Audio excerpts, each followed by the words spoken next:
Bien, bien. Vamos a comenzar a ver el penúltimo tema para los chicos de métodos analíticos y opcional para los de análisis instrumental para que sepan que es algo en lo que se puede trabajar si les interesaría. En nuestro grupo estamos desarrollando metodologías analíticas, ya van a ver aplicando estos métodos, así que si les interesa, ahora vamos a darles un pantallazo general. Aquí pongo en grande.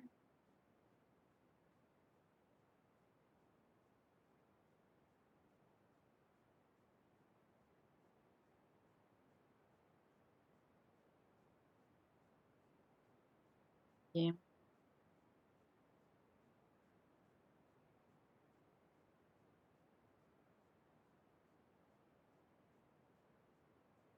Bien.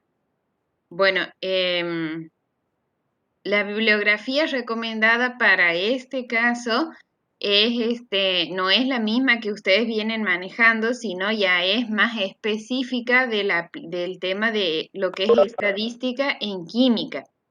O sea, cómo la estadística nos es una buena herramienta, los métodos estadísticos, para poder optimizar, por ejemplo, muchos procesos, muchas metodologías analíticas y, como la palabra lo dice, al estar optimizado, obtenemos mejores resultados y muchas veces en menos tiempo. Entonces, de estos libros es de donde está sacada la clase para que los que quieran profundizar un poquitito más. En esta unidad nosotros vamos a ver de manera general, como les decía, cómo estos métodos estadísticos no son útiles en la química analítica. Vamos a ver métodos para procesar los resultados una vez que los obtengamos y vamos a ver qué tipos de medidas se pueden obtener con los distintos instrumentos que se utilizan en las técnicas que ustedes ya han visto a lo largo de toda la cursada de esta materia, que algunos datos se clasifican como univariados y otros se clasifican como multivariados. Eso es lo que vamos a ver.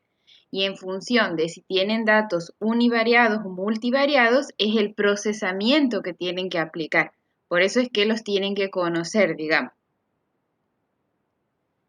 Recordemos lo que ya habíamos visto un poquito en química analítica general, que nosotros ya habíamos introducido, que era la quimiometría, porque ahí tenemos una introducción a la quimiometría en lo que era la primera, segunda unidad. Para los chicos de análisis instrumental, si no lo vieron, la quimiometría es la ciencia de extraer información de sistemas químicos, que son los que nosotros utilizamos, mediante el modelado matemático de los datos. Es decir, yo tengo un set de resultados, diferentes concentraciones en diferentes muestras, por ejemplo, y les voy a poner un modelado matemático, que eso es lo que se ve en una asignatura que era opcional para nosotros, no sé cómo será ahora, que se llama cálculo numérico. Mediante distintos modelos matemáticos, ustedes pueden explicar por qué les han salido esas concentraciones. Ya vamos a ver la obtención de un modelo para que lo vean. Si ustedes tienen datos, una serie de datos multivariados o de mezclas con muchos componentes, los van a introducir en un algoritmo, que es en un software, donde por un lado les va a decir qué concentración del analito es la que han determinado, que sería, por ejemplo, cuando interpolan una curva de calibración, o también les van a dar perfiles cinéticos, espectrales, cromatográficos de los componentes puros. O sea, vamos a poder resolver qué es lo que hay en una muestra una vez que introducimos los datos obtenidos en un cierto software, que sería este algoritmo que está aquí.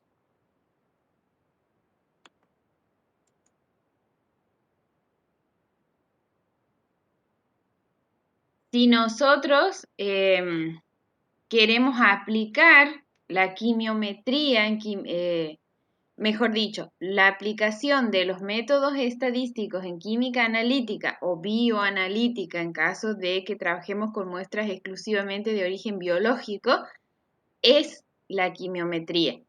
Entonces, otra definición más completa que la primera nos dice que es una disciplina científica que se ocupa del estudio de los procesos que transforman señales analíticas y datos más o menos complejos, o sea, con distintos grados de complejidad, en información. Para ello, ¿de qué herramientas se valen? De la matemática, de la estadística y de la lógica, sobre todo para hacer algoritmos. Nosotros utilizamos la lógica que ustedes vieron en álgebra, si no me equivoco. Entonces, en función de su objetivo de estudio, nosotros podemos dividir lo que son los métodos quimiométricos en tres áreas generales. La primera, que es utilizar la quimiometría para hacer calibración, validación y significancia de mediciones analíticas. La segunda área es para extraer información química de los datos analíticos, aplicando diferentes software. Y la tercera es optimizar procedimientos experimentales y mediciones químicas.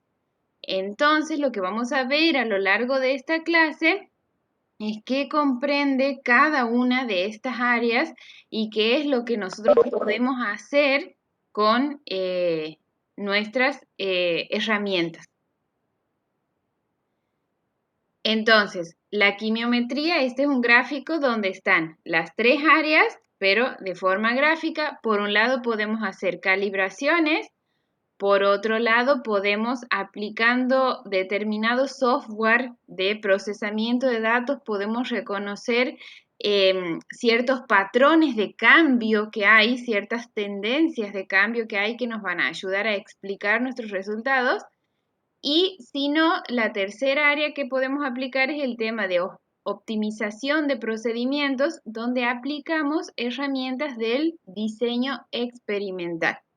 Esta diapositiva es lo mismo que la anterior, pero de forma gráfica. ¿Estamos hasta aquí?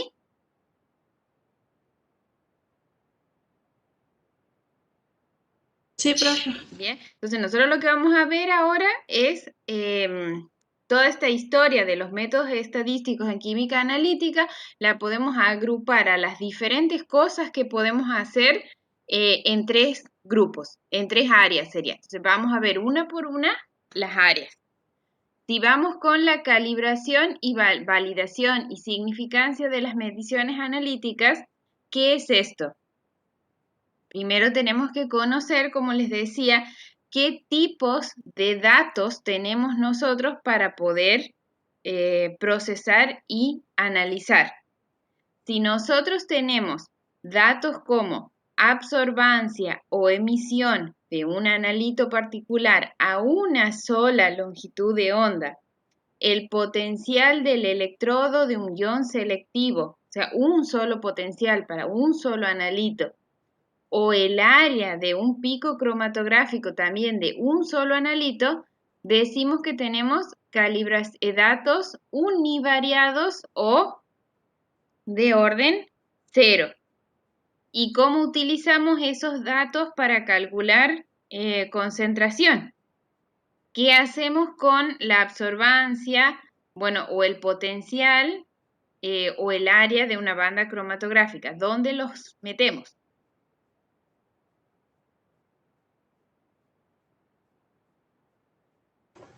En una curva de calibración. Exactamente, nos metemos en una curva de calibración donde esta señal puede ser absorbancia, hemos dicho, potencial o área, y está relacionada con la concentración, y ustedes cuando tienen de un analito del cual quieren conocer la concentración, por interpolación calculan la concentración. Entonces hasta ahí es algo que ustedes ya conocen, cómo trabajar con ese tipo de datos.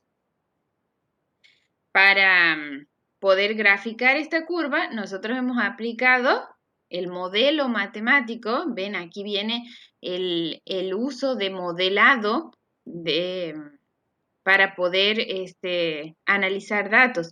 En este caso, ¿dónde está el concepto de modelado?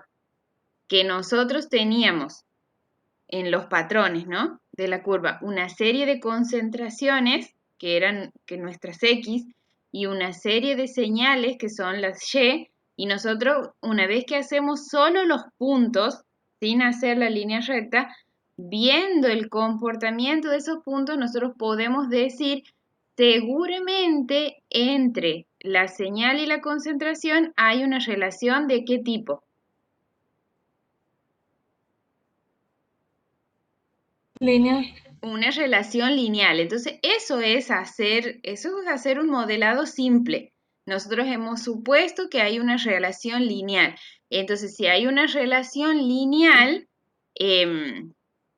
la recta que une esos puntos y explica la relación entre y y x va a ser una recta. Y si yo quiero completar esta ecuación, yo sé que la ecuación de una recta es ordenada, pendiente, bueno, más un error asociado, como lo han visto en estadística. Pero bueno, si yo la quiero completar esta ecuación, tengo que calcular mi ordenada y mi pendiente.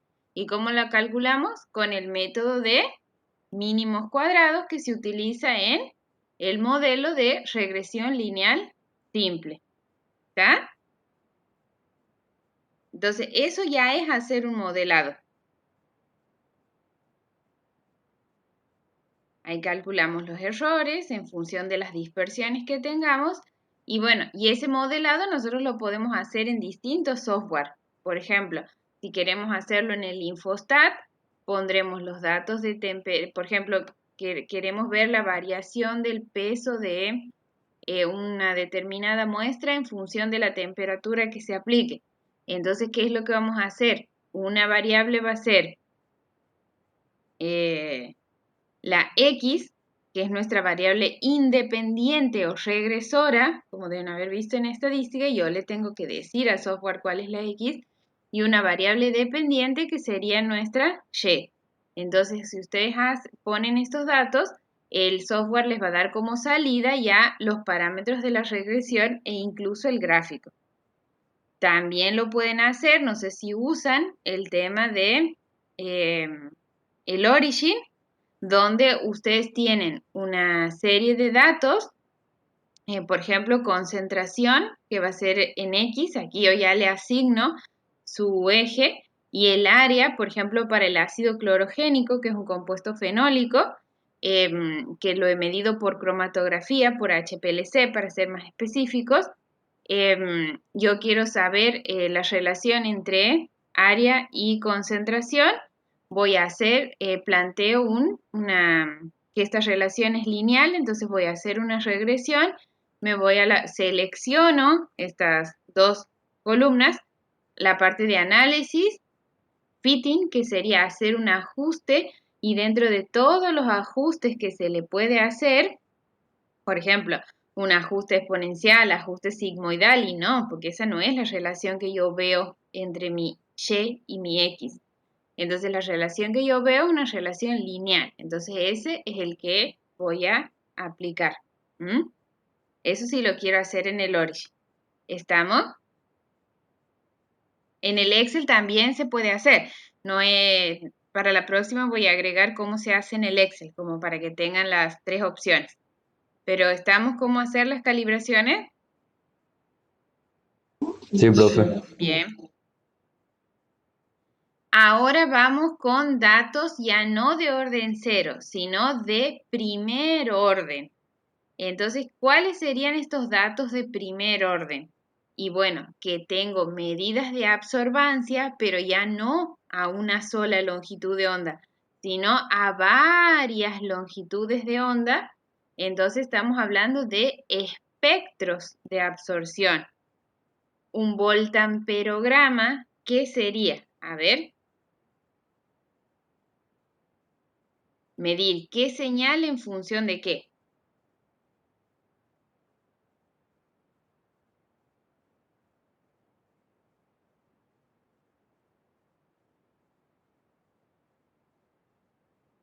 Ya han estudiado electroanalítica, ¿no?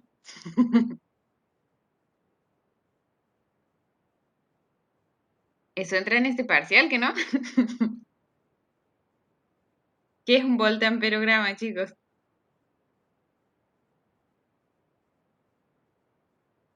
Hasta en analítica 2 hemos visto. La medida del potencial, profe, En función de... del tiempo. Corriente. Corriente.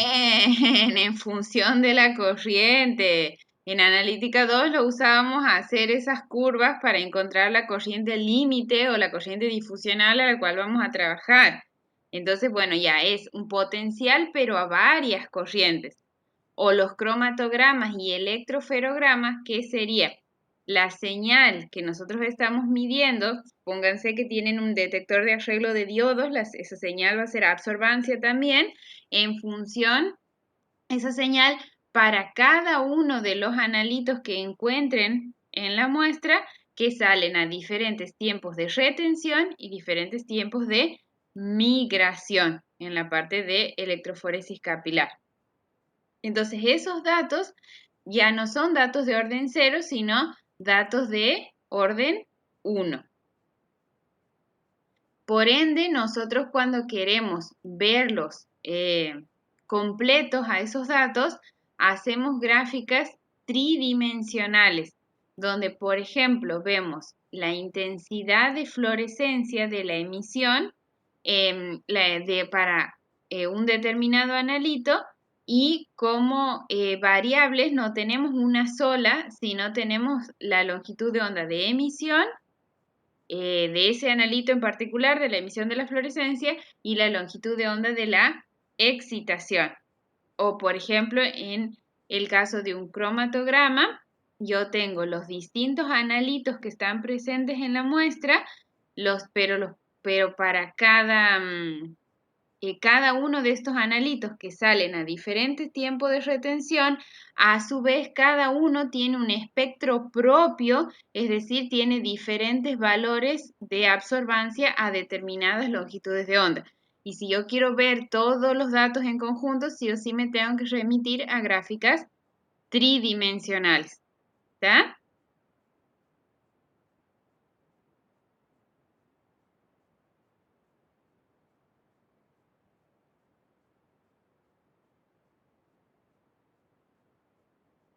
Ah, aquí me había saltado una. La de primer orden, estos ejemplos, claro, que no habíamos hablado, de matrices de excitación-emisión, se me fue muy rápido, son de segundo orden, donde aquí, para lo que era primer orden, yo tenía como les decía, la variación, por ejemplo, de la absorbancia a varias longitudes de onda para un solo analito, o sea, un dato para un analito.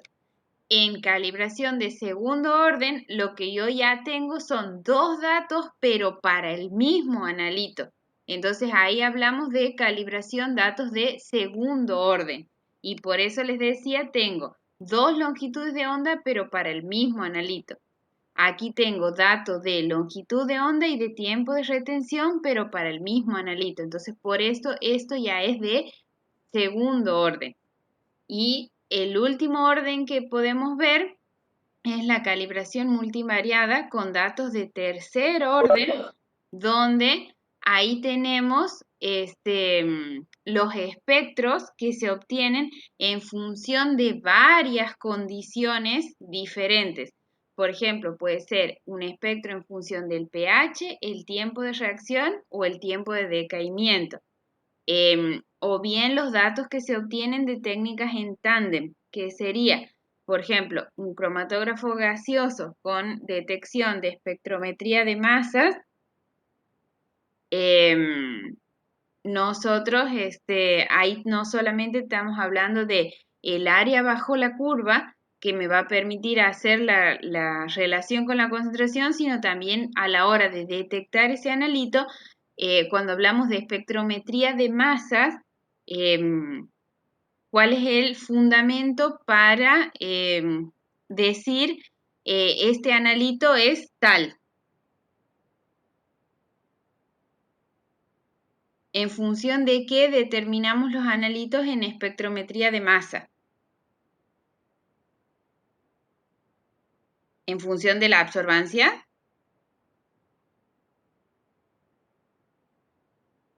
Esta sí es una pregunta para los chicos de métodos analíticos nomás, porque si no me equivoco, análisis instrumental no han visto todavía, o ya han visto orgánica 3. No, No, en profe. modo que Bien, entonces los chicos de métodos analíticos, espectrometría de masas, ¿en función de qué digo este analito es tal? ¿En función de qué los identifico?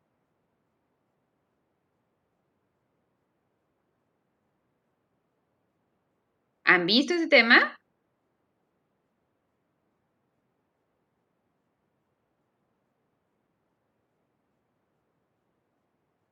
Chicos,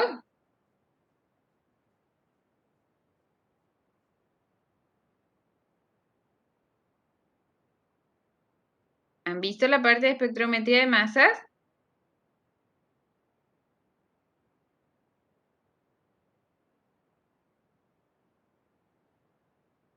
Bueno, cayó internet parece. En el caso de espectrometría de masas, repasamos los chicos que en teoría ya han visto y les adelanto para los de análisis instrumental, es hacer una determinación en función de el peso molecular del analito con el que estén trabajando.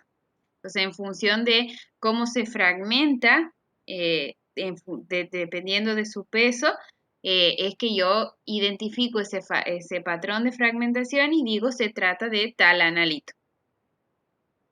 ¿Estamos? ¿Estamos hasta aquí?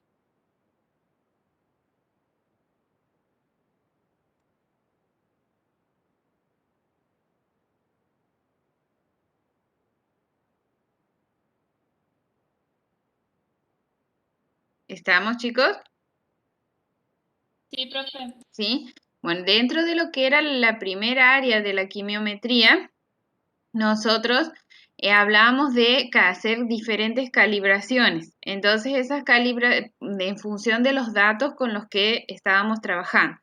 El otro aspecto a tener en cuenta es hacer validaciones a partir de esos datos. ¿Validaciones de qué? Validaciones de metodologías analíticas que yo esté proponiendo a la comunidad científica internacional como una nueva metodología de análisis, pero si quiero que me la acepten y me la publiquen, la tengo que validar. Entonces, ¿qué es hacer una validación? Es un proceso de evaluación sistemático porque hay diferentes puntos que ustedes tienen que evaluar para demostrar que el método cumple con los requisitos necesarios para el uso que se le va a dar. Por ejemplo, si ustedes cuando van a sacarse sangre y se hacen un hemograma, una de las cosas que le miden es la glucosa. Bueno, normalmente la glucosa se determina por espectrofotometría, con un método de azúcares. Entonces, esa es como la metodología aceptada. Si ustedes quieren proponer otra forma de medir glucosa y quieren publicar esa metodología, la van a tener que validar. Entonces, ¿y cómo la van a validar? ¿O cuándo es necesario validar primero? Como les decía, cuando se está desarrollando una técnica nueva, antes de incorporar una nueva técnica al laboratorio. Tal vez ustedes venían manejando una, entonces, pero ahora quieren hacer otra que demore menos o que tenga menos pasos, pero tienen que demostrar que es igual de válida y eficiente que la anterior. O cuando se desean comparar dos técnicas, sería. Entonces, nuestros objetivos en la validación son definir el alcance del método. Para eso estudiamos fenómenos como el efecto matriz que hay si la matriz de mi muestra me está influenciando en la determinación del analito y se determinan ciertas cifras de mérito. ¿Qué eran las cifras de mérito? Las cifras de mérito eran las propiedades analíticas que hemos visto nosotros en química analítica general y yo creo que han visto también en química analítica 1. ¿Por qué son cifras? porque son valores justamente numéricos, son números basados en una o más características de un sistema y que representan una medida de su eficiencia o efectividad. Antes que les ponga la lista, ¿se acuerdan ustedes cuáles eran las cifras de mérito? ¿Alguna que se acuerden?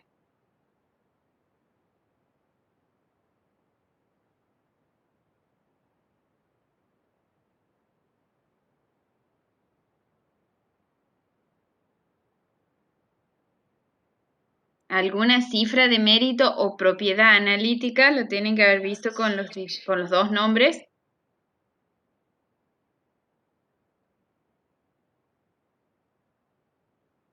No, profe, no me acuerdo. No se acuerdan.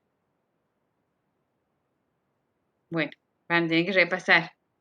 Exactitud, precisión, sensibilidad, selectividad y sobre todo la sensibilidad dada por el límite de detección, límite de cuantificación. ¿Se acuerdan ahora?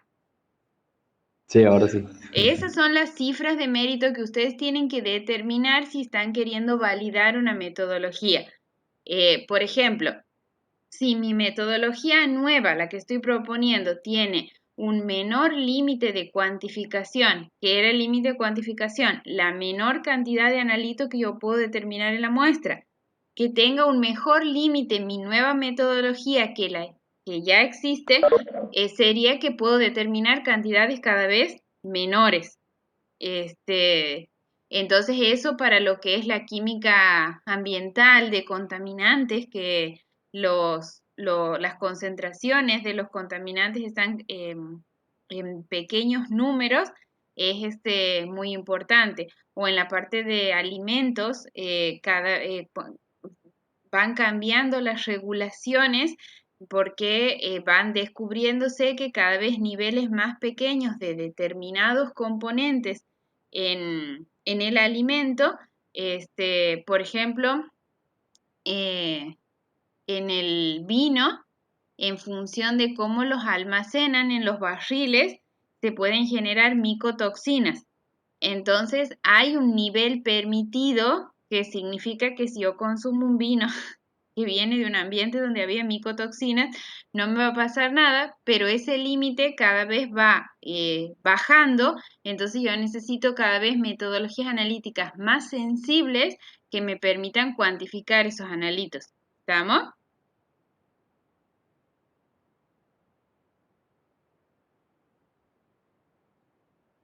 ¿Estamos hasta aquí?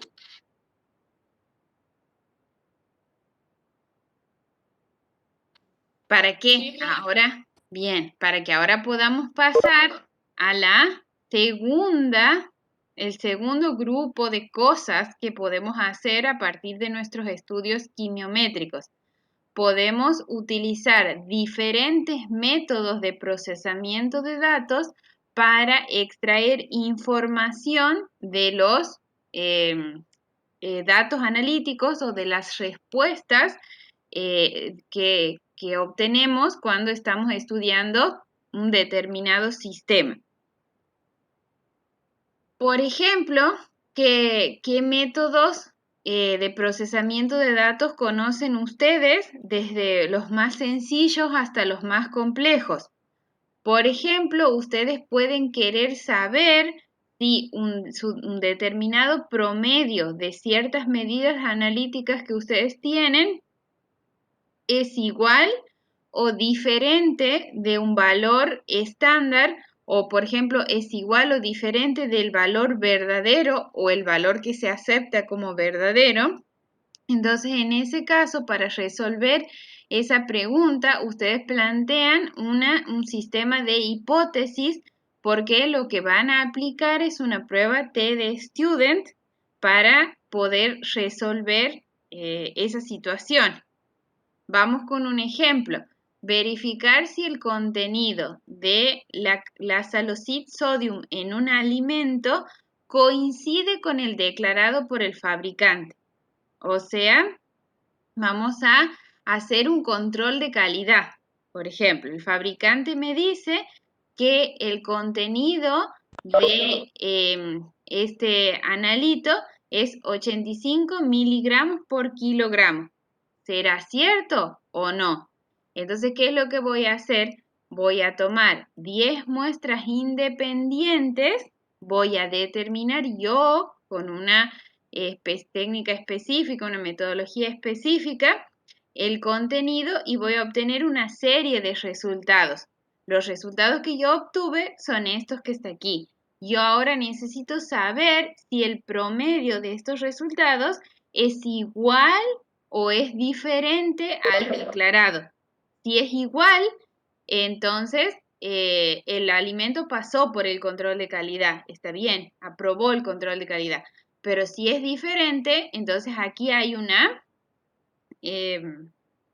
falla en la declaración del rotulado en ese alimento.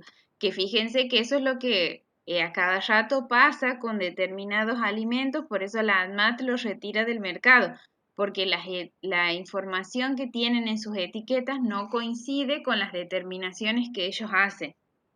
Entonces, ¿cómo se hace esta prueba para saber si el promedio de las medidas que yo he realizado es igual o diferente al declarado? Bueno, hay que plantear una prueba de hipótesis, donde la primera opción es justamente que no haya diferencia con el valor declarado. Y la segunda opción, la hipótesis alternativa, es que sí hay diferencia. Entonces, ¿cómo lo vamos a plantear? Voy a poner todos los resultados que yo he obtenido, me voy a la parte de estadísticas utilizando el Infostat, inferencia basada en una muestra y ahí les aparece la opción de prueba de T para una media. ¿Cuál es la variable que ustedes van a analizar? La que está puesta en la columna 1, el contenido de la salocid. ¿Cómo quieren hacer la prueba? Es indistinto si la hacen a 2 colas o a una cola. Yo siempre le pongo bilateral, que eso es algo que les pide que elijan, sería en un determinado momento. Y después, en un punto, les pide, que no sé si es aquí abajo de mi cara, sería, les pide en algún punto con qué valor medio van a comparar. Y ustedes van a comparar con 85 porque ese es el valor que ha declarado el fabricante. Entonces, en función de los resultados que obtengan, van a poder decir si había o no el contenido que el fabricante declaró. Entonces, aquí ustedes están obteniendo como resultado, fíjense aquí, un valor de probabilidad de 0,49. Ustedes están utilizando un valor de decisión, un intervalo de confianza del 95%. ¿Qué significa eso? Que están usando una decisión, un criterio de decisión de alfa del 5%. Si lo pasamos a valor de alfa sin porcentaje, sería 0,05. Entonces, ese valor ustedes tienen que tener a partir de ahora en mente, 0,05. Si yo obtengo una probabilidad mayor que 0,05, quiere decir que tengo mucho peso a favor de la hipótesis nula. Y si obtengo un valor menor a 0,005, ese es mi criterio de decisión, tengo poco peso a favor de la hipótesis nula y la tengo que rechazar. Entonces, de acuerdo al valor de probabilidad que ustedes tienen aquí, ¿qué tenemos que hacer con la hipótesis nula? ¿Aceptarla o rechazarla?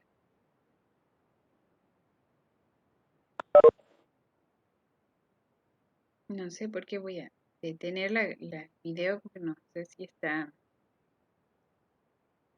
Aquí está el parámetro 85. Aquí está, ahí va el parámetro de comparación. Bueno, pero a ver, respóndanme la pregunta. ¿Tengo que aceptar o rechazar la hipótesis nula en función de lo que les dije?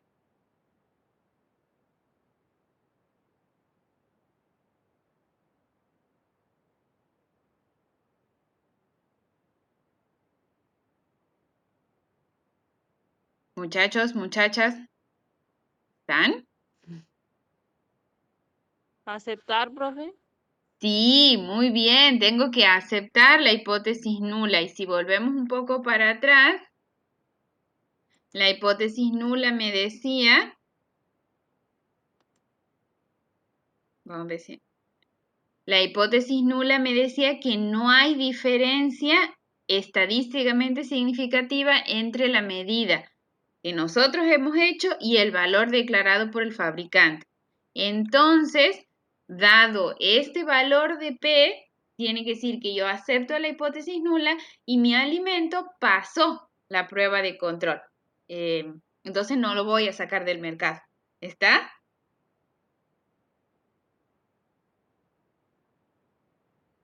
Otra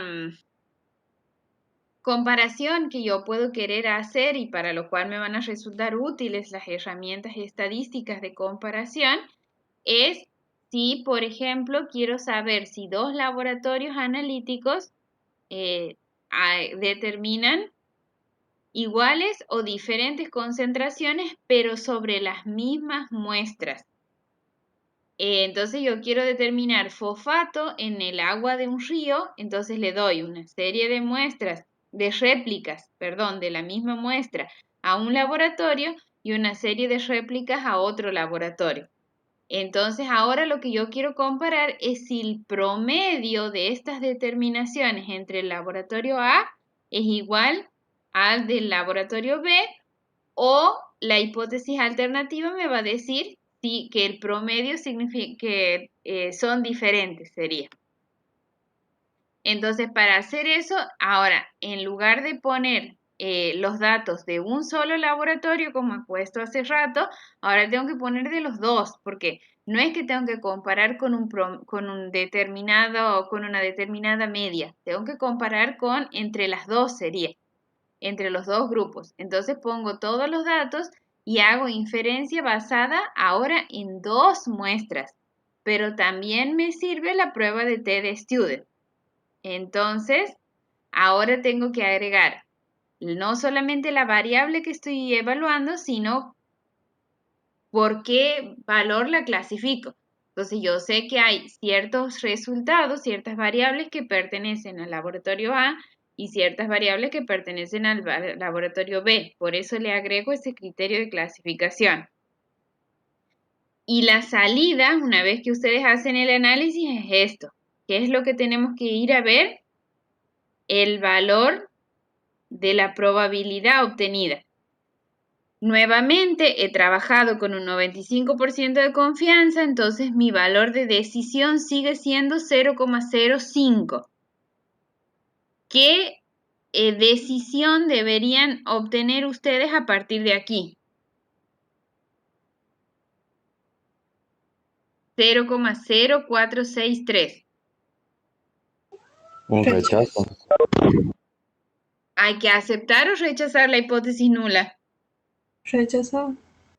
Sí, muy bien, hay que rechazarla a la hipótesis nula, entonces estos laboratorios estarían midiendo de forma diferente, pero ¿qué les llama la atención a ustedes del valor en sí?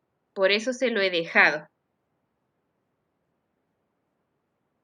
Recuerden que hace rato cuando tomamos una decisión nosotros fue, digamos, fácil de tomarla, por decir de alguna manera, porque el numerito que había aquí era 0,49, por ejemplo. O sea, este 0 estaba ocupado por una cifra distinta de 0. Entonces era como mucho mayor que 0,05. Ahora, ¿cuánto menor que 0,05 es?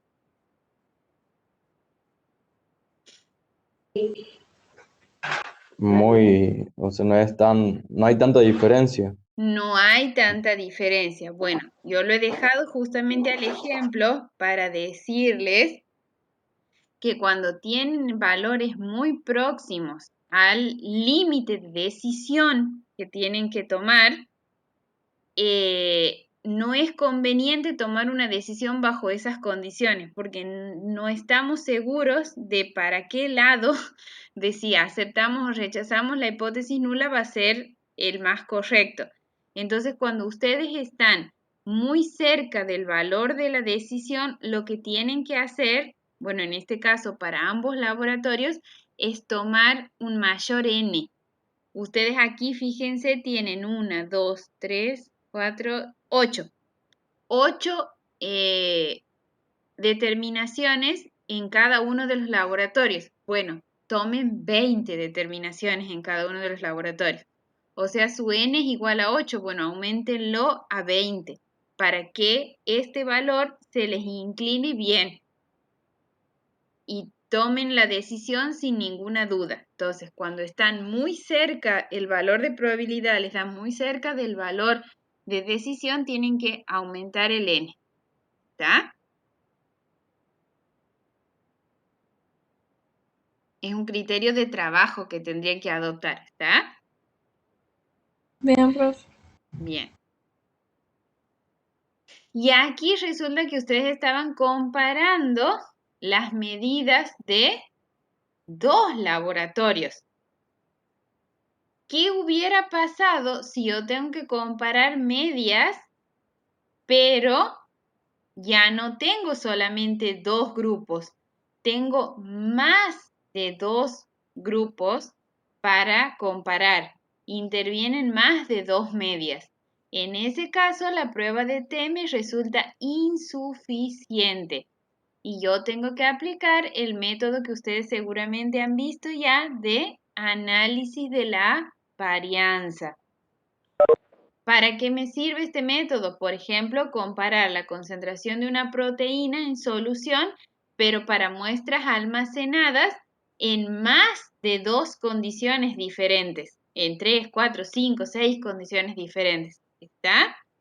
Entonces, si bien el método se llama análisis de la varianza, porque en realidad no compara las medias entre sí, lo que compara son las varianzas entre los grupos de análisis.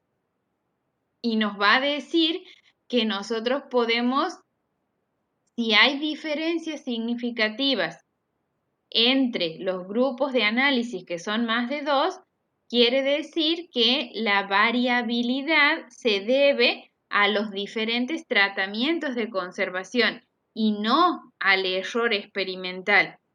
Ahora, si no hay diferencia entre las distintas conservaciones para esta proteína, entre las distintas formas de conservación, la variabilidad debida a los tratamientos va a ser la misma que la debida al error experimental. Entonces nosotros comparamos las varianzas, perfecto. Pero para poder comparar las varianzas, las hipótesis que hacemos es de igualdad de medias o de diferencia de medias para alguno de los tratamientos. Si yo quiero saber cuál de los tratamientos es el que me está generando la diferencia, y para eso sí necesito comparar exclusivamente la media y no la varianza, lo que le voy a pedir al programa, además del análisis de la varianza, son las pruebas de diferencias de medias que podemos utilizar a priori o bien las que más se utilizan, que son a posteriori, es decir, después que se ha realizado el análisis de la varianza, y las pruebas que se utilizan son Fisher, Tukey, Duncan, Jeffé, Dunet, etc. ¿Está? Por ejemplo, ustedes vamos a comparar este almacenamiento de las proteínas en 4 frascos diferentes.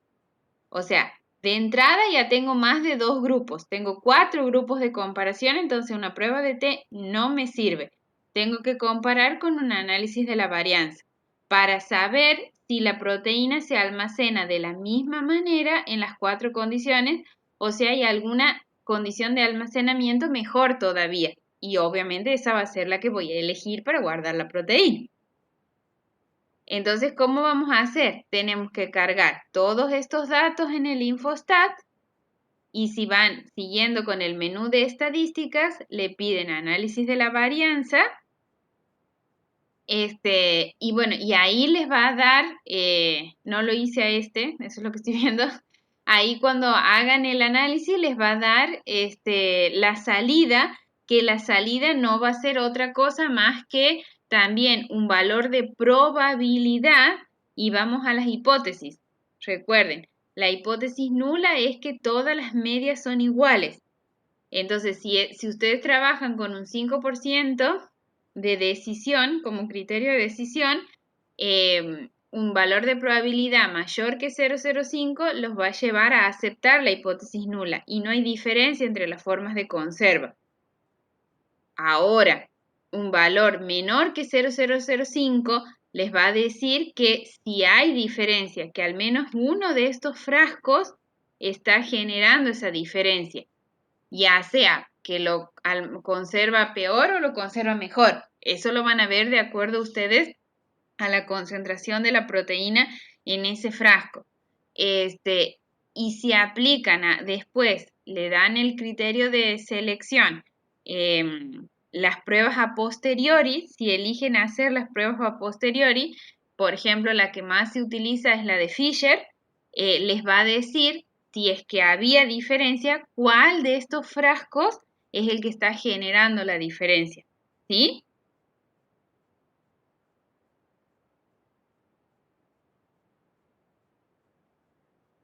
¿Estamos?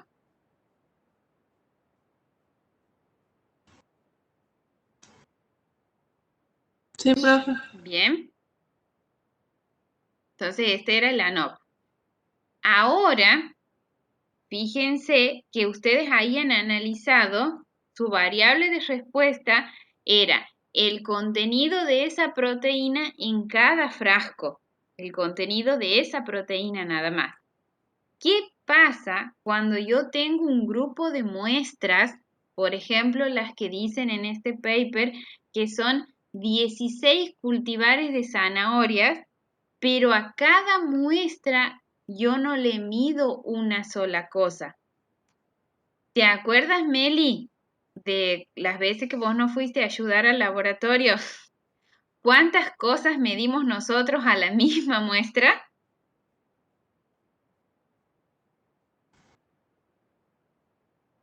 Me acuerdo que era absorbancia y no me acuerdo qué otra cosa. Claro, pero por ejemplo, ¿vos en qué grupo estabas? ¿Qué era? Vos trabajaste con la profe Mónica. ¿Qué era Sí, la técnica que ustedes estaban usando era para extraer qué compuestos de las muestras que estabas trabajando? los carotenos. Los carotenos, exactamente. Entonces, son tantas variables, las concentraciones de tantos analitos, que hay que determinar en la misma muestra y en el mismo tiempo, porque la mayoría de medidas son en fresco, que tenemos que armar grupos de trabajo. Y por ejemplo, el mismo tiempo que vos estabas determinando, extrayendo y después midiendo la absorbancia para determinar el contenido de carotenoides en las muestras, había otros grupos que estaban haciendo otros metabolitos, como por ejemplo prolina, otro grupo que está haciendo marcadores del estrés oxidativo, otro grupo que está haciendo, bueno, ustedes hacían carotenoides y clorofila. Este, hay fácil 10 metabolitos que tenemos que determinar en fresco, entonces por eso armamos diferentes grupos de trabajo, pero fíjense que todos esos metabolitos son para la misma muestra. Entonces ya un simple análisis de la varianza no nos permite comprender bien la situación de cada muestra para poder tomar decisiones. Ya tenemos que aplicar otros métodos de procesamiento, así como necesitamos más manos para poder hacer todas las medidas al mismo tiempo. ¿Te acuerdas, Meli, que había diferentes grupos y a la hora de la comida se juntaban todos los grupos y era que el comedor estaba lleno? ¿Te acuerdas? Sí, Claro, entonces por eso, pero porque hay que medir muchas cosas al mismo tiempo, por eso necesitamos muchas manos, como yo les decía. Entonces, así como necesitamos muchas manos, también necesitamos otras metodologías para procesar las muestras más allá del análisis de la varianza. Necesitamos métodos de análisis multivariado para analizar más de una respuesta. Por ejemplo, ¿cuáles serían nuestras respuestas? Contenido de carotenoides, contenido de fenoles totales, flavonoides totales, la capacidad antioxidante, que todas estas técnicas, Meli, nosotros también las hacemos, pero por ejemplo, vos no las has visto porque estas ya las podemos hacer en seco.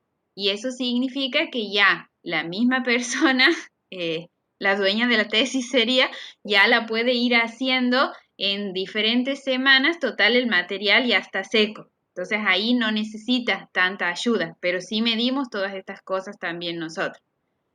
Entonces, para poder procesar estos datos, como les decía, necesitamos métodos de análisis multivariado.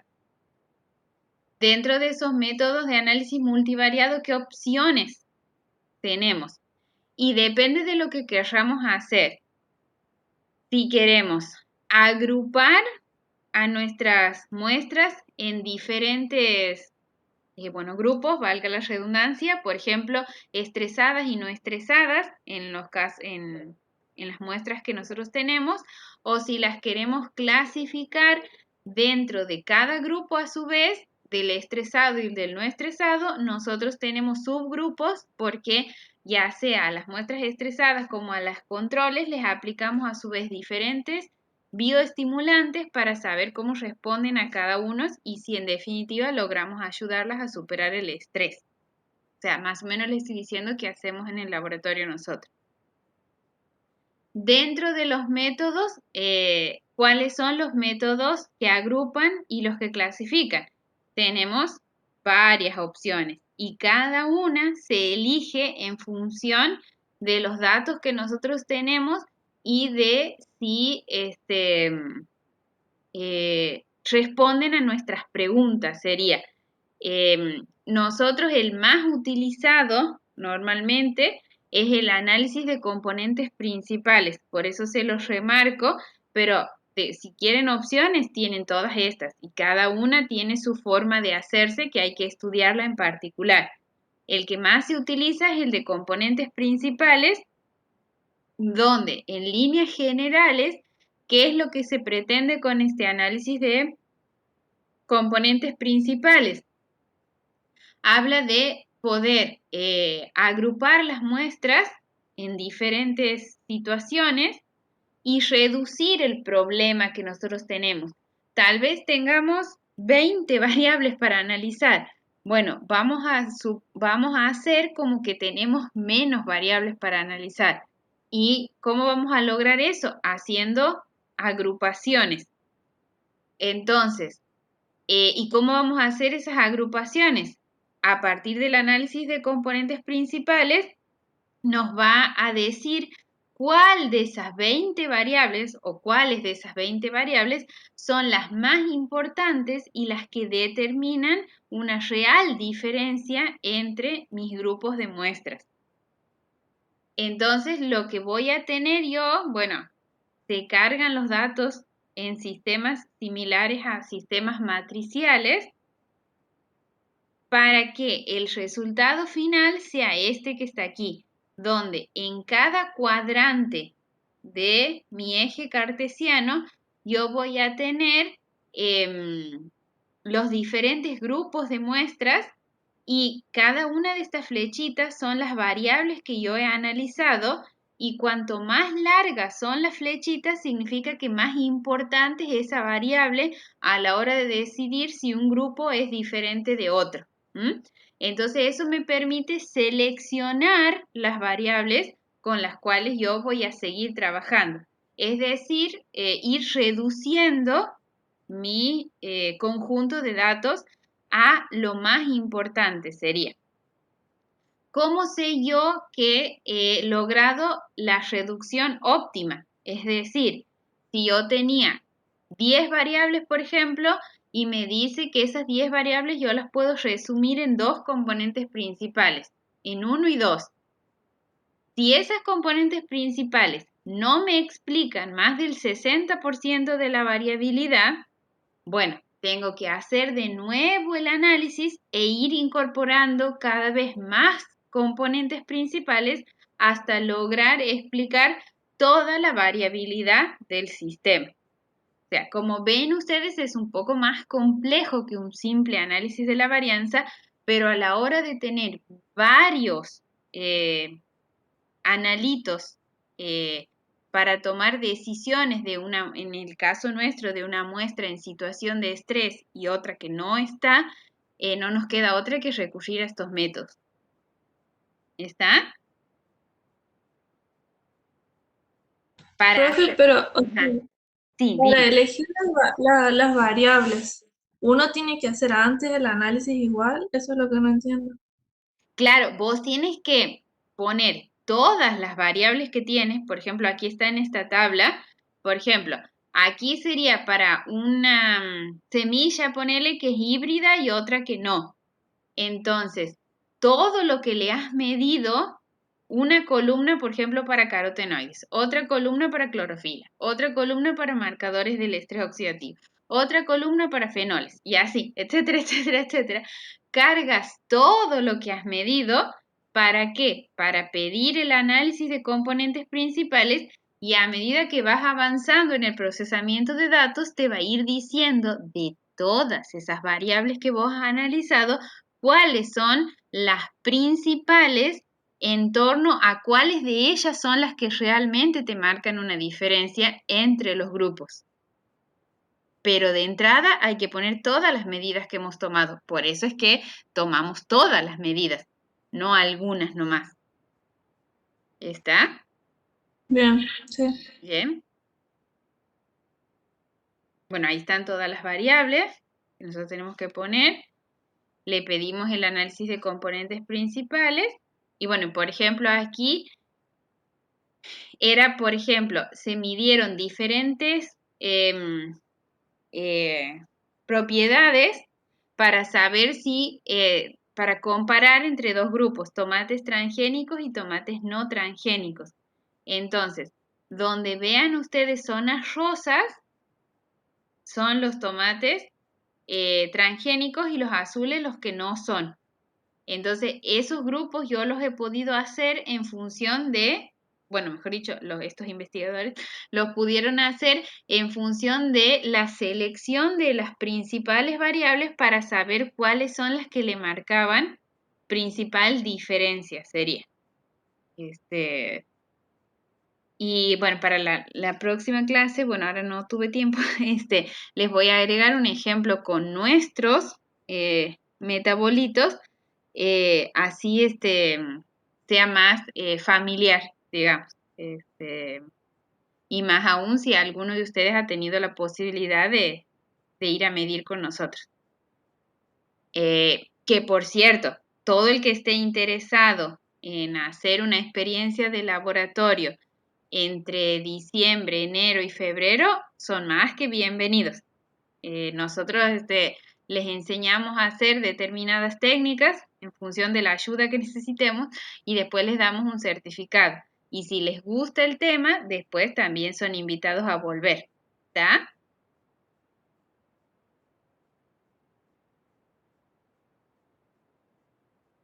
Bueno, profe. Bien, profe, Bien, gracias. bien, bien. Este, entonces, ahora vamos con el tercer y último aspecto a considerar, la parte de optimización de procedimientos experimentales, con la cual también estamos trabajando en nuestro laboratorio. O sea, también hacemos estudios de este tipo. Nosotros en la parte de estos estudios son útiles para la parte tanto de investigación y desarrollo en un laboratorio como el nuestro o en un laboratorio de una industria también, porque a través del diseño de experimentos, como vamos a ver más adelante, ahora a continuación, nosotros podemos optimizar determinadas metodologías para que después del análisis de los resultados veamos si esas nuevas formas de hacer el trabajo me resultan en una mayor retribución, ya sea en un menor tiempo de análisis o en la mayor obtención de un determinado producto que yo esté elaborando, sería. Nosotros en el caso del laboratorio, si queremos desarrollar nuevos métodos analíticos, sabemos que el llevar a cabo un método de análisis requiere altos costos de reactivos e instrumental, por ejemplo.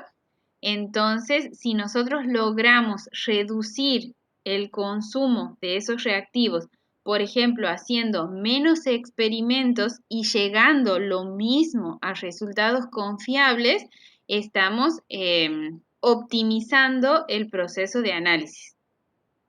¿Y qué queremos hacer con una optimización? Nosotros queremos encontrar las condiciones para determinado ensayo que estemos haciendo en las cuales se obtiene la mejor respuesta. Eso es hacer una optimización.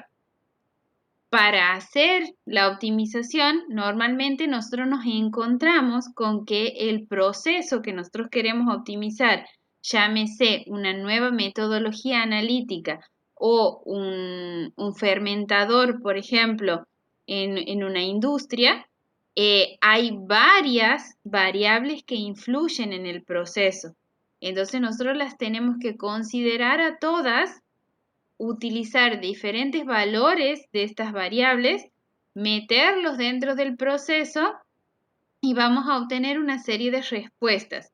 Y a partir del análisis de estas respuestas, nosotros vamos a saber cuáles de estas variables son las más importantes, o sea, que influyen en el proceso, y en qué valores las tenemos que obtener, las tenemos que colocar, perdón, para que estas respuestas sean óptimas. Y hay otras variables que son las que nosotros no podemos controlar, que son las que siempre se atribuyen al error experimental. Otra de las cosas que queremos también durante la optimización es que este error sea pequeño.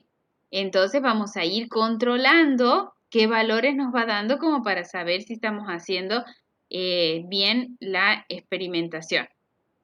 Entonces, como les decía, para poder hacer estas optimizaciones en general, ya sea en un laboratorio o en una industria, nosotros tenemos que utilizar un conjunto de técnicas que se encuadran dentro del diseño de experimentos. Entonces, ¿qué es el diseño de experimentos?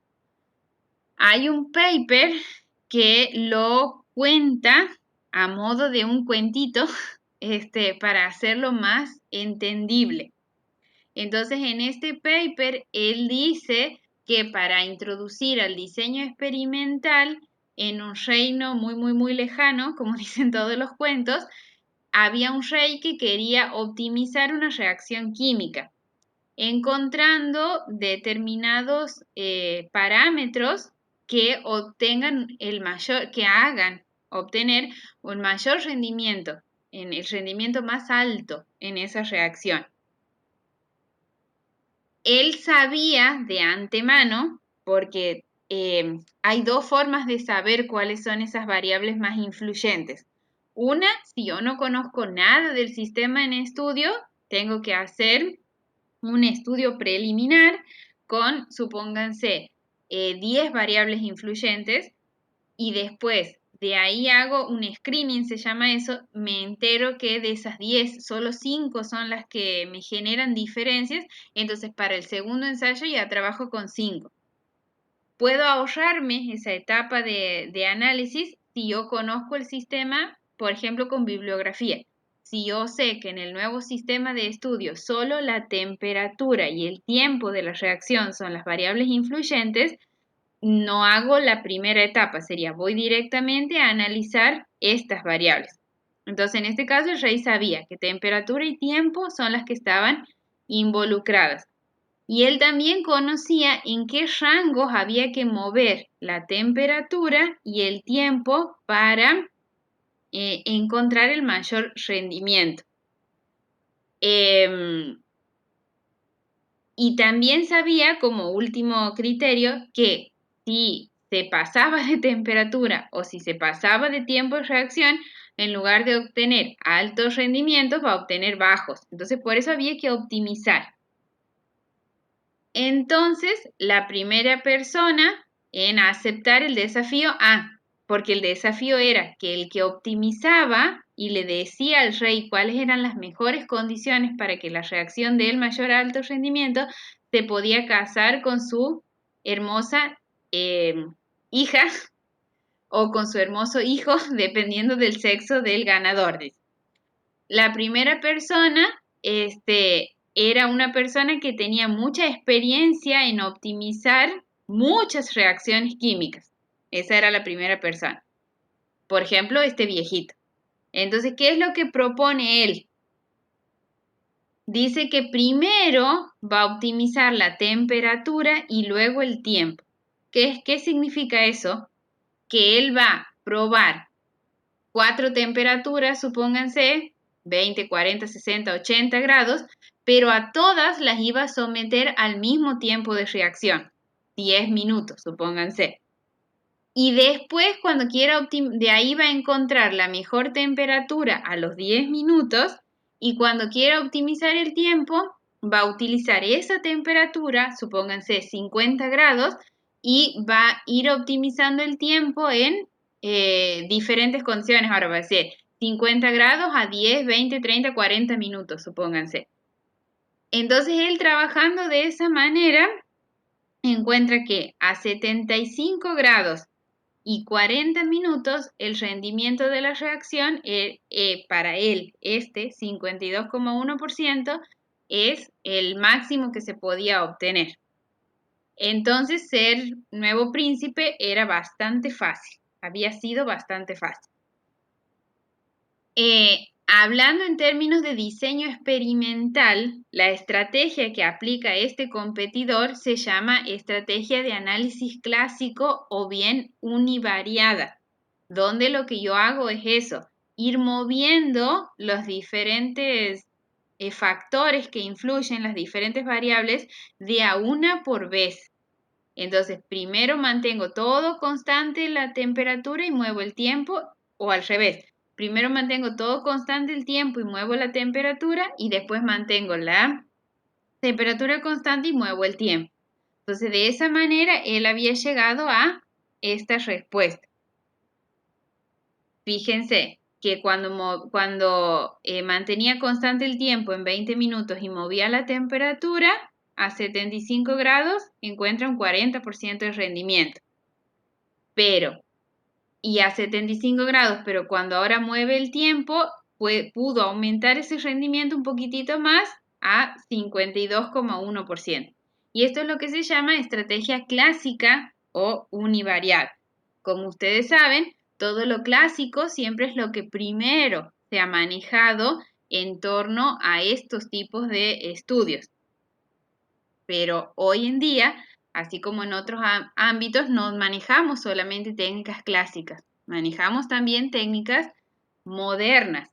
En cuanto a instrumentales, bueno, aquí técnicas de procesamiento de datos modernas también hay.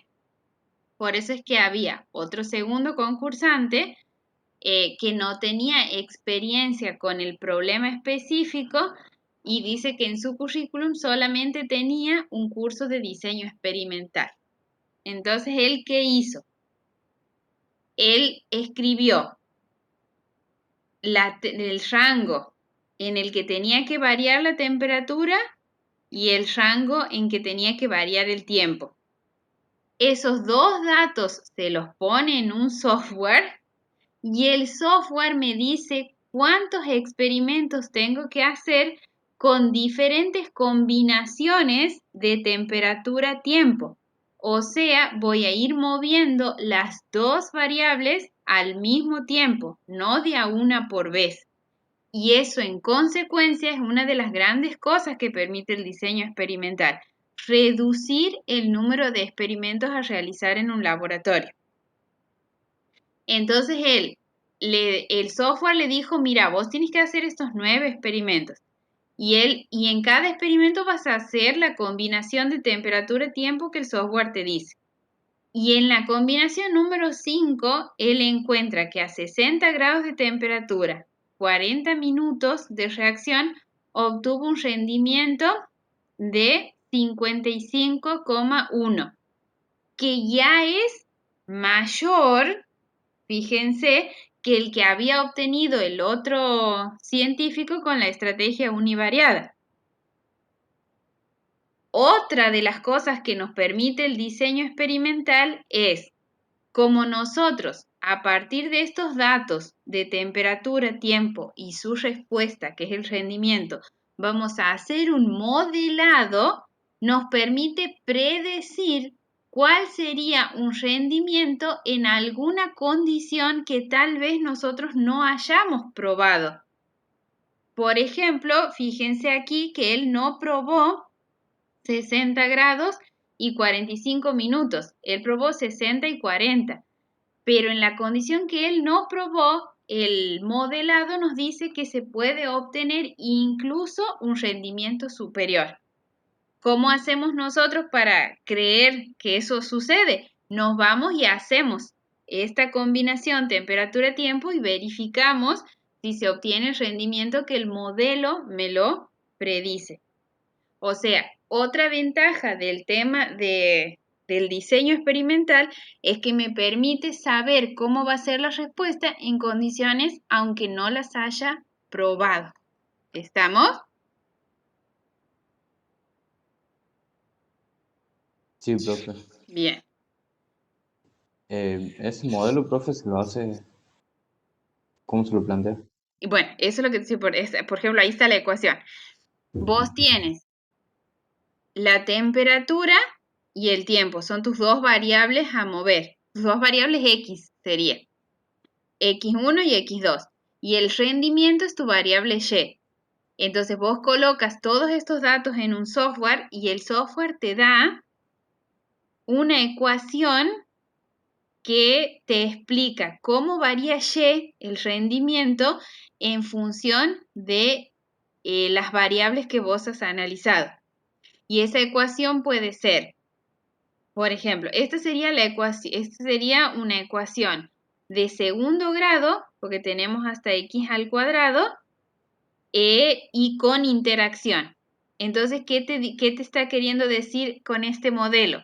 Que influye en la determinación de su rendimiento la temperatura, el tiempo, la interacción entre los dos y también sería el cuadrado de ambos factores que vos has analizado. El cuadrado sí, pero el cubo no, por ejemplo. O sea, el modelo cúbico fue descartado. Eso te lo va haciendo el software nada más. Entonces, vos aquí, ¿qué es lo que quiere decirte el modelo? Que vos tienes estos valores de Y y estos valores de X y el modelo que explica la relación entre ellos es un modelo de segundo orden, o sea, un modelo cuadrático con que también incluye el de primer orden y la interacción. Entonces, suponete que a 60 grados 45 minutos, fíjate que no es un experimento que fue hecho, porque no está aquí, pero si yo pongo 60, 40, 60, 40, 60 al cuadrado, 40 al cuadrado, voy a predecir cuál va a ser mi respuesta. Entonces, hay algunos experimentos que yo los voy a hacer en el laboratorio, voy a medir la respuesta y hay otros que a partir del modelado los voy a poder predecir. Pero no, esto no queda solamente en la predicción. Ustedes pueden después verificar, que ya les voy a mostrar un ejemplo, que esa predicción fue correcta y así también verifican el valor predictivo del modelo que les asignó el software, ¿está?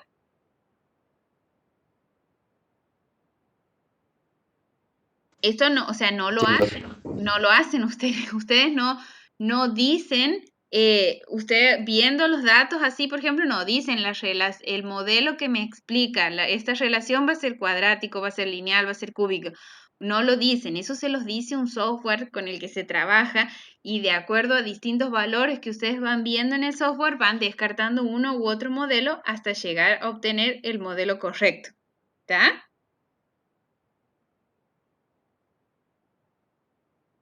Sí, profe. Bien. Entonces, hagamos un resumen de lo que les dije. El método tradicional, ¿qué inconvenientes tenía? Que tenía un mayor número de experimentos y no tenía en cuenta las interacciones. Es decir, la interacción tiempo-temperatura. Provee un conocimiento local solo en los experimentos que realmente se han hecho. No hay una forma de hacer predicciones. Y tampoco garantiza que se encuentre la posición del óptimo. ¿Está? Que fíjense, con el método con el método clásico se ha obtenido 52,1% y haciendo la predicción 56%, un 4% más, lo cual puede resultar más plata, por ejemplo. Entonces, si nosotros trabajamos con el diseño estadístico de experimentos, tenemos que ver cuáles van a ser nuestras variables de salida o respuestas, que son las y cuáles van a ser las variables X que van a influenciar o no en el proceso, o cómo van a influenciar. Pueden ser cuantitativas o cualitativas. Y las no controlables, que es el error experimental. Entonces, nosotros lo que le ponemos al software, yo quiero que X, por ejemplo, X1, que sea el tiempo, varíe entre tanto y tanto, y X2, que sea la temperatura, entre tanto y tanto. Y él me va a dar una matriz que ya me va a decir cuáles son las condiciones que yo tengo que probar y medir la respuesta, por supuesto. Y de esa manera yo una vez que vea la respuesta, lo que hace el software es ir analizando en función de las distintas respuestas cuáles son las variables que me son importantes en la determinación de esa respuesta. Y a su vez, si hay o no efecto de interacciones, que es lo que el modelo clásico no hacía, no permitía estudiar las interacciones. Para plantear un diseño de experimento, yo tengo que ver distintos niveles, para cada uno de los factores o variables de entrada, yo tengo que definir los niveles de trabajo. ¿Cómo voy a definir los niveles de trabajo? Y bueno, va a depender de la experiencia en el sistema, si es que tengo, sino también de la lectura bibliográfica, de que los niveles que se prueben sean realmente diferentes, o sea, no puedo probar, supónganse, en temperatura 10 y 20 nomás. No, tendré que probar 10, 30 y 50. O sea, bien separados tienen que estar los niveles. Cuando no se conoce el sistema, hay que hacer inevitablemente ensayos preliminares y en función de esos resultados, correr cuantas veces sea necesario el experimento hasta llegar a conocer bien el sistema. ¿Qué tipos de optimizaciones nosotros podemos hacer? Por ejemplo, si yo quiero que en una determinada metodología que utiliza la técnica de HPLC, yo quiero maximizar la sensibilidad. Entonces, ¿qué factores voy a ir moviendo? La composición de la fase móvil, el pH, la velocidad del flujo, la temperatura.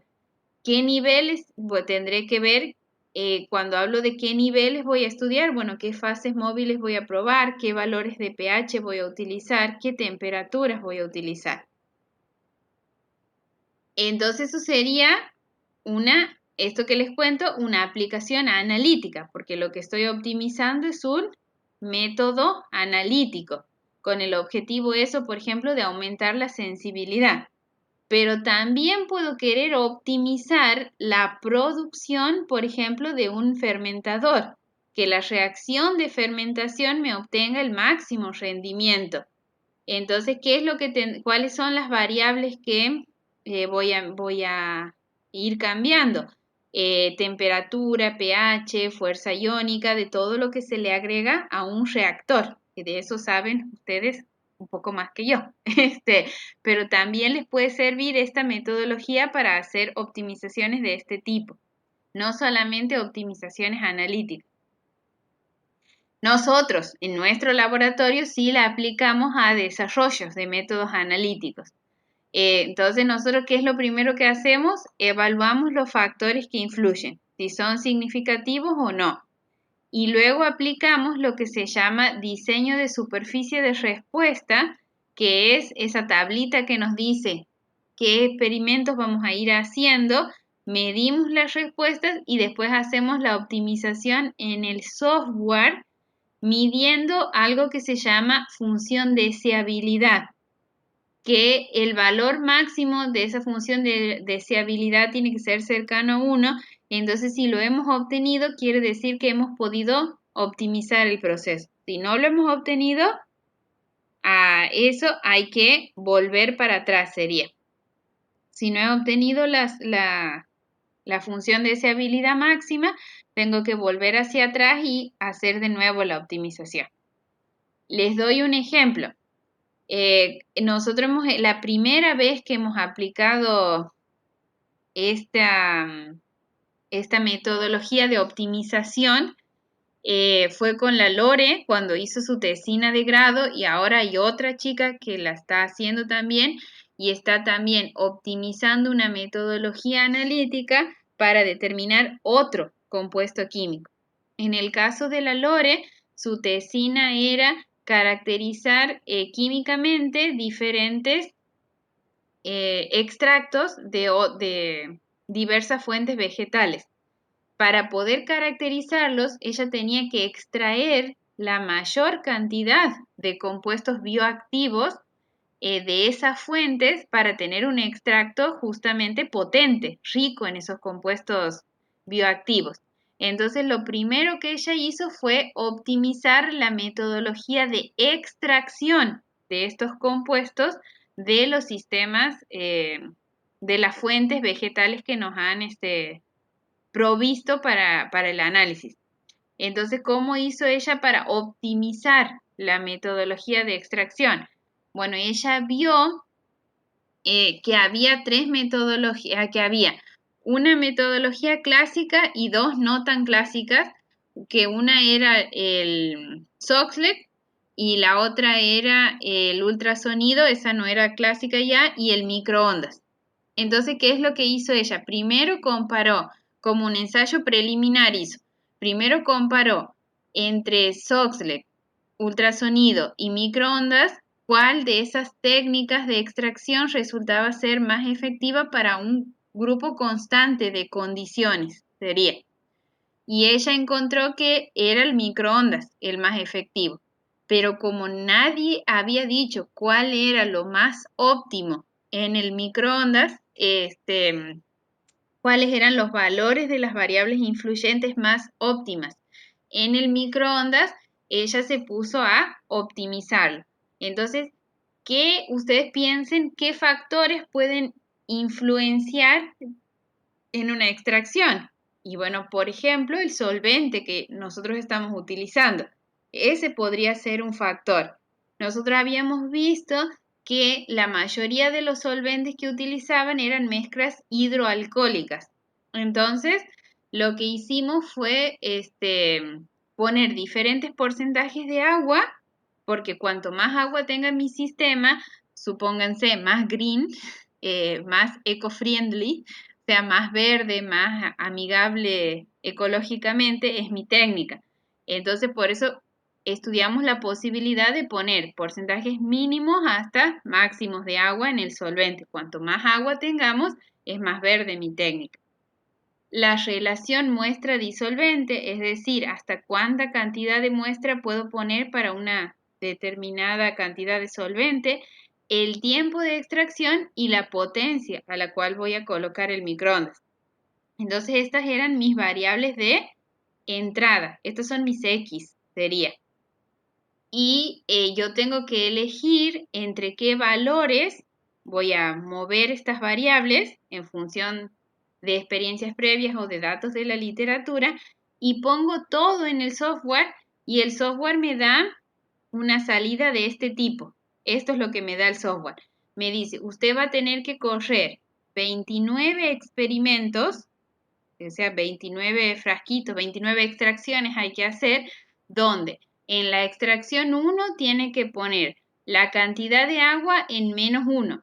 -1, 1 y 0 son como las variables categóricas. Significa que -1 es la mínima cantidad de agua, 1 la máxima, por ejemplo. Entonces, en la primera extracción voy a poner la mínima cantidad de agua, voy a poner la mínima relación de solvente y voy a poner un tiempo medio de extracción, fíjense porque es 0, acuérdense que yo me muevo entre -1, 0 y 1, y también el tiempo, la potencia media.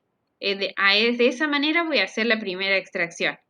Este diseño en particular se llama diseño de Box-Benken y una vez que yo armo todos estos frasquitos con todas estas extracciones, lo que tengo que medir es cómo sé yo si se han extraído o no los compuestos bioactivos. Entonces, como respuesta hemos medido contenido total de compuestos fenólicos y también nosotros sabemos que esos compuestos actúan como antioxidantes. Entonces hemos medido dos técnicas para evaluar su actividad antioxidante, sería, que es su actividad frente a radicales libres. Entonces, utilizando el programa estadístico con el que trabajamos, que es el Design Expert, nosotros, ¿qué es lo que hemos hecho? Hemos evaluado diferentes modelos que me expliquen la relación de Y, de las 3Y que yo había analizado, fíjense que analicé 3Y, este es un sistema de multirespuestas, con cada una de las, con cada una de las X que intervenían. ¿Cuáles son cada una de las X? Estas que están aquí. Porcentaje de agua, relación muestra disolvente, tiempo de extracción y potencia. O sea, todos los factores. Entonces nosotros llegamos a la conclusión que un modelo cuadrático con interacción era el que explicaba la relación entre las variables de respuesta y las variables de análisis. ¿Y cómo sabemos que está bien hecha nuestra optimización? Porque obtuvimos una función de deseabilidad de casi la unidad. Entonces, nosotros, como les decía, hemos probado ciertos valores de porcentaje de agua, ciertos tiempos de extracción, ciertas potencias. Pero con esta ecuación nosotros podemos predecir la respuesta aún en condiciones que no hayamos probado. Entonces, si nosotros le damos diferentes valores a X y Y, que eso es lo que hace el programa, y nos va a decir en qué condiciones se obtienen las máximas respuestas, que es lo que yo estoy queriendo, porque estoy queriendo extraer el máximo contenido de compuestos fenólicos y a su vez que tengan mayor actividad. Entonces, nosotros hemos visto que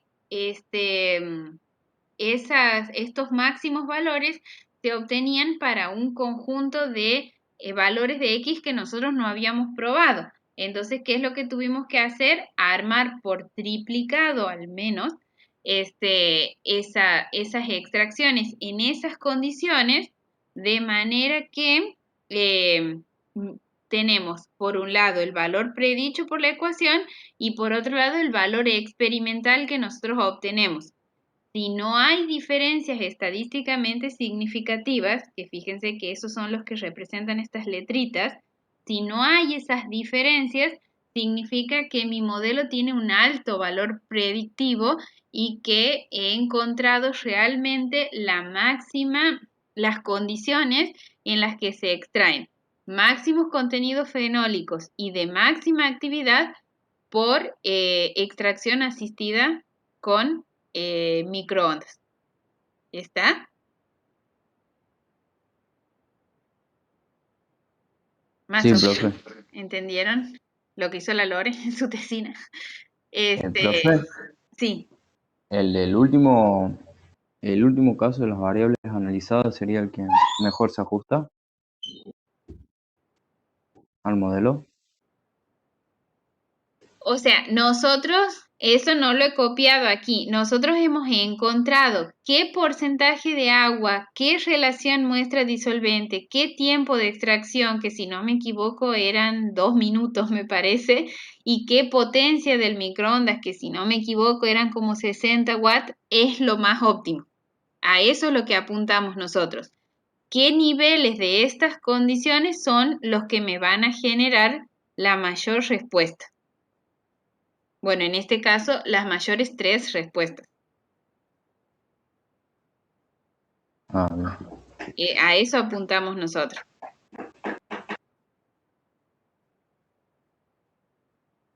Ahora, por ejemplo, nosotros con una chica de la licenciatura en química estamos optimizando la extracción de un metabolito relacionado con un poco con el estrés y un poco con la cantidad de glifosato que se ponen en determinadas muestras. Entonces estamos optimizando los diferentes parámetros de su extracción para extraer la mayor cantidad de este metabolito y poder determinarlo por HPLC. Entonces eso es lo que aquí la LORE, estas medidas, el contenido total de compuestos fenólicos y las actividades se miden por espectrofotometría. Ahora la chica esta está optimizando una determinación donde la detección final es por HPLC. El año que viene capaz que ya incluya el trabajo de la chica nueva. ¿Estamos? Sí, profe. Bien. No Ah, había sido nada fácil. ah, no, bueno, pero si les gusta, no es que, por ejemplo, yo aquí les planteé las 3 opciones de la quimiometría. De acuerdo a la que les guste, podemos poner a dar mayores precisiones y explicar de nuevo la rama que les gusta nomás, y ya se centran en una sola cosa. Ahora es pesado porque son como las 3 aplicaciones de una.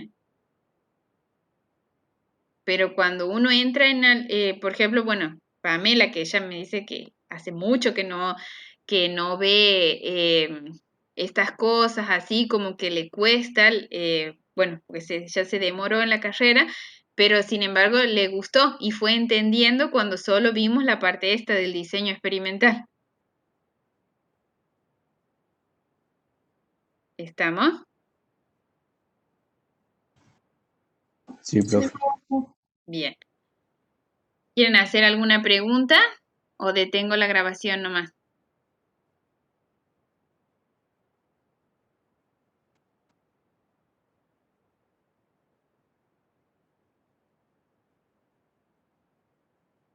¿Está todo bien por ahora? No, sí, profe, Bien.